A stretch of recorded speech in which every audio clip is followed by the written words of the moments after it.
Once upon a time, but not too long ago, there was a thin, hungry wolf living on the edge of a big city in a small patch of forest squeezed between a shopping mall and a highway. The world had changed. Humans had filled everything with lights, buildings, and noise, and in the forest there were hardly any prey left. The wolf, who once inspired fear just by being seen, now spent his days rummaging through trash bins, getting in return only shouts, stones, and a few photos posted on social media with the caption, "So scary," and a bunch of laughing emojis. One evening, while he was wandering sadly with his stomach growling louder than the trucks on the ring road, he ran into the fox, as elegant as ever, her reddish fur shiny in spite of the smog. She looked at him with her sly little smile and said, "Wolf, you're in bad shape. If you go on like this, you'll end up in a documentary titled Endangered Species Due to Lack of Brains." The wolf growled softly, more out of pride than anger. "Easy for you to talk.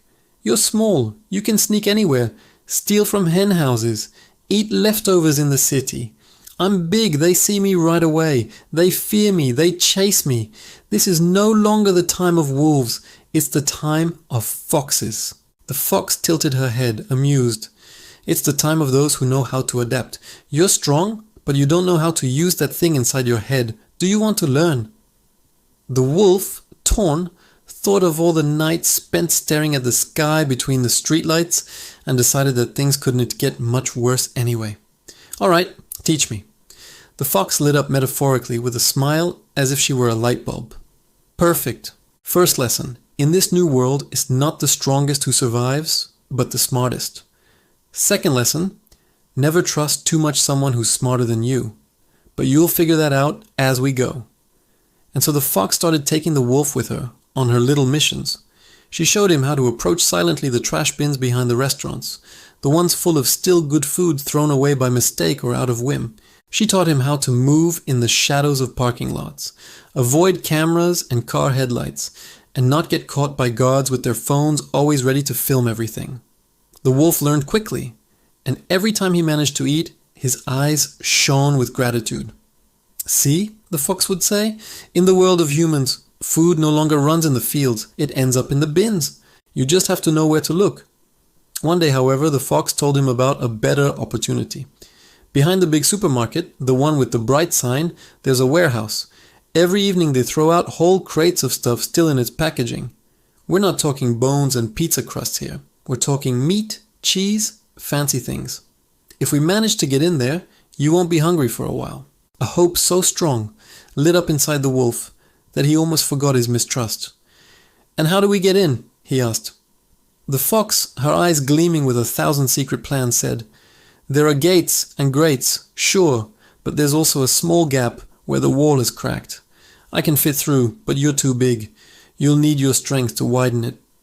That night they went to the warehouse. The sky was hazy. The streetlights drew yellow circles on the asphalt, and you could hear the distant hum of the refrigerator's fans. The fox pointed out a crack in the wall to the wolf, covered by some half-rotten planks.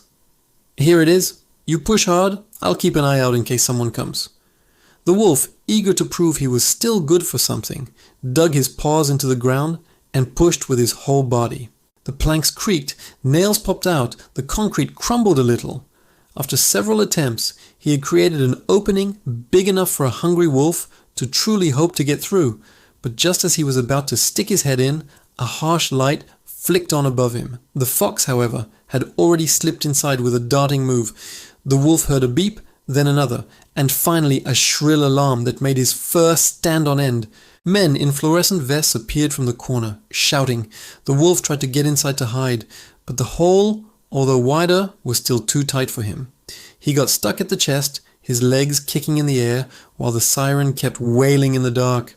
The fox from inside looked at him with a flicker of pity in her eyes, but not too much. "I'm sorry, my friend," she whispered. "I warned you that in the modern world strength isn't enough. You also needed to think about how to get out." Then she ran off into the warehouse where the alarm covered the sound of her little paws. The men, now just a few steps away from the wolf, stopped in surprise. They hadn't expected to find him there, wedged like a dog, too big for his kennel. Some pulled out their phones, others a stick. But one of them, perhaps the oldest, said, "Don't get too close. He's still a wolf. Let's call wildlife services. They can come and take him away. There's no need to hurt him. He's just out of place." The wolf, who understood little of the words but much of the tone, felt that at least he wouldn't end as badly as he'd feared. Later, the wildlife service truck took him far away from the city, to a nature reserve. There they set him free, after photographing him yet again for a digital archive. The wolf stepped out of the cage, confused. In front of him, at last, a real forest with tall trees, a small river, and the scent of real animals. No bright signs, no sirens, only the wind in the leaves. For a moment he thought of the fox and how she had used him. Then he realized that paradoxically, her deceit had saved him from a fate of trash bins and stones. The fox, left in the city, went on with her life among warehouses and restaurants, proudly telling herself she had proved that cleverness beat strength.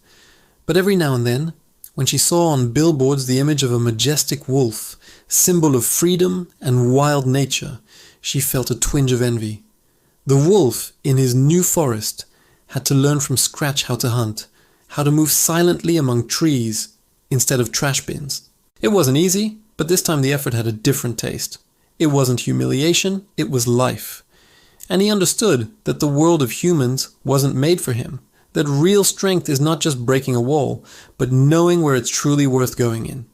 So the wolf and the fox went on living, each convinced they had made the better deal.